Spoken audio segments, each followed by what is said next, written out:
to nan yadda jama'a suka jiyo kenan a hanyar Kaduna zuwa Abuja saboda labarin da aka samu na cewa barayi ko masu satar mutane sun fito kan wannan hanyar, wanda kuma ya nuna irin hali na rashin tsaro da wannan yankin yake ciki.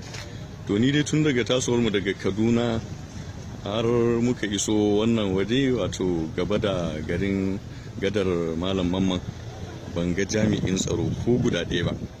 To muna cikin tafiya kawai sai na gana cewa a juya shine mutane suka kama juyawa. Malam Yusuf, me za ka ce kan wannan abu da yake faruwa ne? To ga mu nan dai cikin wani irin yanayi da kawai mu da mun taho an ce mana kawai mu tsaya, ga wasu daga wani cikin suka ce mu sauri mu juya, waɗannan suke gaban mu ma an tare su suna can gaba, saboda haka mu dai ga mu nan dai mu san halin da muke ciki ba. So muna fata ne Allah ya sa masu kawo ɗauki su kawo mana ɗauki cikin lokaci don gujewa wannan haɗari da muke ciki. Allah ya kiyaye na gaba.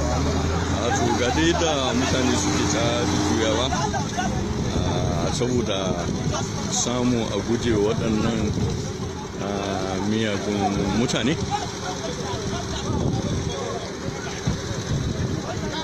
Muna fata Allah ya tsare, Allah ya kiyaye na gaba.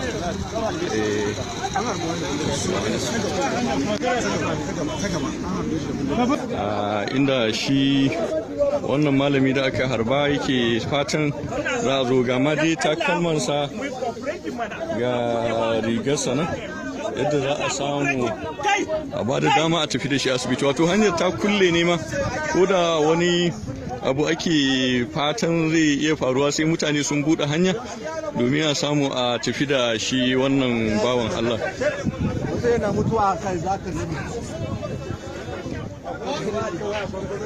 To ga mu dai mutane da dama waɗanda akalla ana neman a samu ita wannan hanyar ta warware.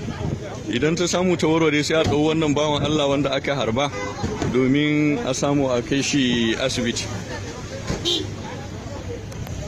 Ga dai ana ta samu ana warware hanyar yadda za a samu a tafi da wannan bawan Allah zuwa asibiti.